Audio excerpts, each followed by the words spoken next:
Hey guys, what is up and welcome to a new Tesla update video. So today, as per usual, let's go over Tesla stock, let's go over the market, let's talk about what is happening today, what we can expect moving forward, and all that good stuff. So, ladies and gentlemen, if you enjoy, please don't forget to hit that like button. This is not financial advice. I am not a financial advisor. And of course, if you do enjoy my technical analysis, thoughts, etc., well, I do share my thoughts with my members on my YouTube membership.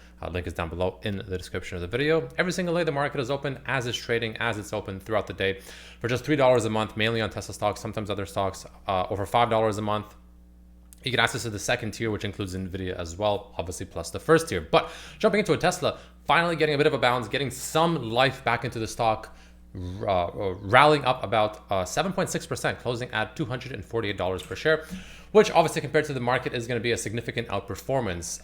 But I mean, after a day like yesterday, which we already recouped all of, not yesterday, I should say the day before that, which was what, Monday? We already pretty much recouped all of Monday's losses. We're pretty much right where we were, right? So, or close to it at least. I should say close to it, which is good. But there's more work to be done. But there are some promising signs, and I'll go over as per usual. So yeah, let's jump into it. So I have the Bollinger bands on for now, just to show you guys, that we are pretty much scraping the bottom of the barrel. Like we were pretty much I should say, before today, pretty aggressively trailing down across this Bollinger Bands, right? Very, very aggressive. And, one thing that I definitely should have noticed that I somehow, there was two big signs that this was going to happen that I honestly kind of overlooked slightly, or at the very least, it's not that I overlooked it. I put less importance on it than I should have. Lesson learned, I guess. But when we were all the way up here still, right, when we broke down below this support level right here that has held us for quite some time, and the EMAs also flipped bearish, you can also notice how the Bollinger Bands, let me take away the EMAs for now. Notice how the Bollinger Bands got really tight here. Oops, let me take it away one more time, right? But yeah, notice how they got very, very tight, the Bollinger Bands, right? Usually when, on a stock that especially has a tendency to move aggressively at times, whenever the Bollinger Bands get very tight on the daily, especially on the daily, that's where you're probably going to get a pretty aggressive move one way or the other. And that's exactly what we've been seeing on Tesla here. So that's, something to note. So I just figured I'd point that out. But nonetheless, let's get back into the main part of the video. So what do we have, that's kind of, moving next, right? What's next for the stock? Like, are we still going up? Are we not going up? Or what's going on? Well, starting off with the daily, no, I'll start with the 15. So the 15 is pretty interesting, right? The 15-minute is pretty interesting because we have potentially a little bit more pain after today, potentially, right? Again, we have PPI tomorrow, you never know. But I have a theory, and I have a theory that we have one more little bit of a pain. So the main reason is, there's two reasons I have this. Three, actually, I should say. First and foremost, on the 15, we had this rising triangle, right, where we had this massive gap up and we started making equal highs pretty much while making essentially higher lows. We technically broke down below it here. I mean, the close was a little bit on the iffy side, so I'm not as convinced anymore, I'll be honest. But technically speaking, we did break down from it. So I do think that Tesla can probably come back down to about the low 240s tomorrow morning. And I have a few other reasons why I believe that. But again, it's based off CPI. At the end of the day, who the hell knows, right? With CPI or PPI rather coming out tomorrow. I mean, we see what CPI did to the markets today. Beautiful rally, right? So you never know for sure. But that's kind of what I'm looking at right now in the 15-minute time frame, this kind of rising triangle pattern. But the 1 hour is where things are a little bit more interesting and more promising overall. I do want to say that. Very promising, or not very, but much more promising overall than for a while, actually. And what is that promising signal? Well, first and foremost, there's two obvious ones, right? The first of which is going to be the fact that Tesla has officially broken out of this 1 hour downward channel. We were in this very aggressive downward channel in the 1 hour time frame, pretty much started arguably all the way back up here like at 350, and we've been pretty much zigzagging it the whole time until today. We gapped up above it, and you can see if I zoom in, not only do we gap up above it and break out of it, we held it, right? That's the most important part that I like to see. We ended up holding it. You can see as we came back into it 2 times right here, both times it found support, and both times it bounced and held. That's really important, right? So what is the thing that I can see happening next? Well, there's something that I want to see happen even more so, right? First, we have the bands right here. You can see the bands have officially turned green, which is obviously a good sign, right? You can see if I zoom out, this 8/21 EMA band has not turned green a single time ever since we started this crater all the way back down, all the way rather from about the 350s as well, pretty much when the channel began, right? So what we want to see on the 1 hour is them turn green, which they did, which is good. We want to continue holding above it, which is why I also think that maybe we come back down tomorrow morning into them based off of PPI. We come back down to like low-ish 240s, 242 roughly, something like that, 243, something like that, right? I wouldn't be surprised to see one more drop like that and get people scared. This actually kind of goes with what I think will happen with the VIX, which is pretty much right here. You can see the VIX did officially fall back down under out of this rising 1 hour channel that has been in. Wouldn't be surprised if VIX kind of gets one more spike, kind of almost like a retest, if you will, of the breakdown, and then it ultimately finally begins to head lower and the market finally can breathe. Now that CPI, PPI, and all these data points are sort of out of the way now, you know, we have a bit of room to breathe, which is usually what the market just wants, right? The market just hates uncertainty at the end of the day, right? And that's kind of what we have still, especially with, you know, Mr. Trump tariff over here. So once those things subside, at the very least, market should get a bit of breathing room, especially on this very, very aggressive selling pressure we've seen in the market as a whole. So that is a good sign though. Nonetheless, like even if we get this small little drop based on, you know, my projection on the VIX there, again, I expect the low-ish 240s will say to hold. I expect it to hold. I expect it to continue up. And then what I really want to see on Tesla is two things. Like these are good signs, like breaking out of this channel, very, very good. Having the EMAs finally turn bullish on the 1 hour, very good. Those are good signs that we haven't seen in a while, right? Because the selling pressure has been that aggressive. Now the next step is pretty simple, right? There's two main things that I want to see for Tesla to do next, essentially. One of which is going to be essentially breaking this high over here, which is going to be sitting around 263 and change, right? Breaking that high will be pretty important. I think it will, but I prefer to see it happen as opposed to just hope it happens, right? Naturally. So that's going to be the next step for Tesla to do and break, if you will. It needs to get back above that, right? That's going to be really important. And the other thing I really want to see is the EMAs turning bullish like this is good, but it's not always enough, right? Like for instance, you can go up here, right? You can go up here. This is a good example right here, right? It's not always, again, nothing is perfect, but you can see here we had this massive sell-off as well. And then what happened? We finally made our way back up. The EMAs you can see here also turned bullish. Great, right? We should be rallying. And we did. We did rally a bit, right? We actually went all the way from when they turned bullish all the way down here at pretty much 349, arguably all the way up to 365. Not bad, right? It's about a 15-point rally. Pretty solid. But the issue here was the fact that you can see both of them could not get over, or in other words, the stock couldn't stay bullish long enough for both of the EMAs, the 8 and the 21, to both cross back above the white line, which is the 50 EMA, right?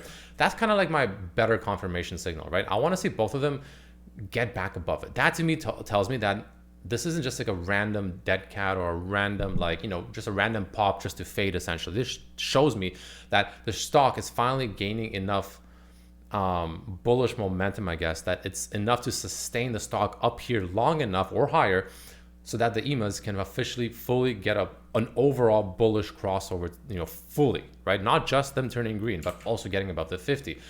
And we were close here. We were close, but just as we were, you know, on the verge of doing it, essentially, we ended up getting a massive red candle and the party was over, right? So, you know, that's kind of what I want to be seeing moving forward. Right now, again, nothing is perfect. Even if we do get that, doesn't mean, oh, it's guaranteed to go up. Like, obviously, there's no perfect recipe. There's nothing that is guaranteed in the market, right? The sooner you learn that, the better.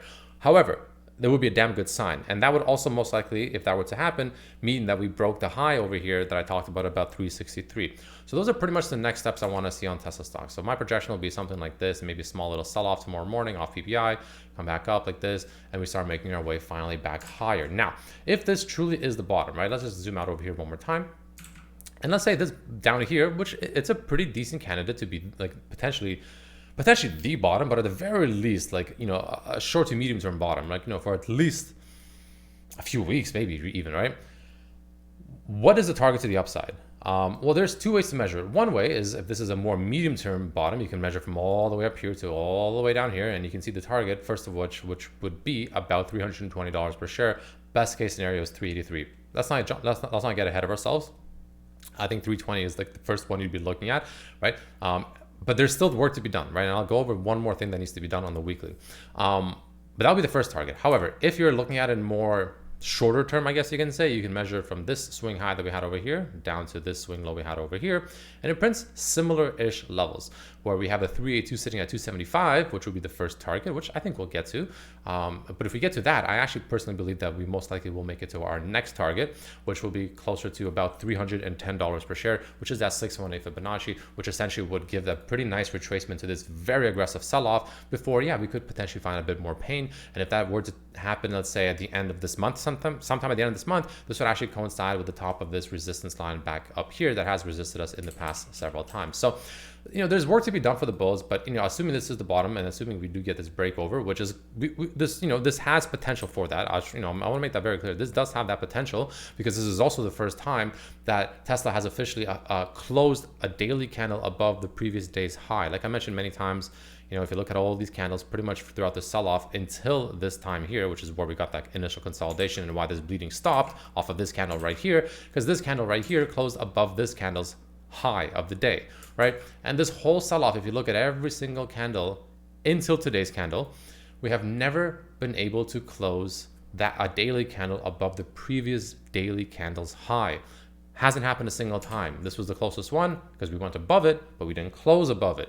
This is the first time we did, which shows strength, which shows bullishness coming in, right? Which shows that, there's a potential at the very least short-term momentum shift developing here, right? I remember how we also talked about the volume spikes, right? I remember how we had this topping up here, the volume randomly just had to spike up. Like, I don't want to say randomly, but it spiked essentially up here right as we started topping, right? Kind of a distribution potential. And this is arguably an exhaustion or capitulation type of volume on a candle that is now approaching major support. And again, as we're selling off, the volume is slowly, increasing, etc. But notice how it only spikes as we got down to these very, crazy levels, essentially, where most likely a lot of capitulation happens, stop losses, etc., blah, blah, blah, blah, blah. And this is kind of the same concept as here, where the volume just randomly, again, I don't want to use the randomly, but the volume spiked, even though we were kind of increasing the volume slowly, but then it spikes at the top. Same idea here, slowly increasing as we're selling off, but then it spikes at the top, right? So just, those kind of things are, I don't know what this is. Those are the kind of things that I'm sometimes always usually looking for as well, and that's kind of what we got. Now, the final thing I want to talk about very quickly before I end off the video is the weekly. The weekly is very interesting, right? The weekly has some incredible potential, but it's still potential, right? We need to see a nice closure the next 2 days, and obviously, especially Friday. Friday is where, it really, really matters. Does anyone know what this black line is? Like, am I tripping? Like, what is this? What is this black line? There's a black line on my screen. I don't know what it is. Like, what does it do? I don't know what it's doing. It's just like hide.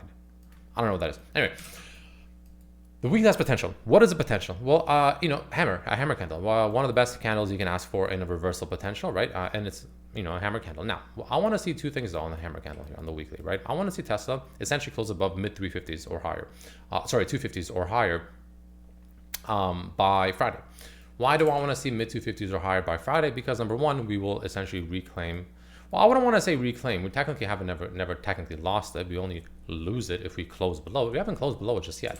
But if we get back above essentially mid 350s or better, that would essentially mean that we had an enormous false breakdown over here, essentially, which would be very good.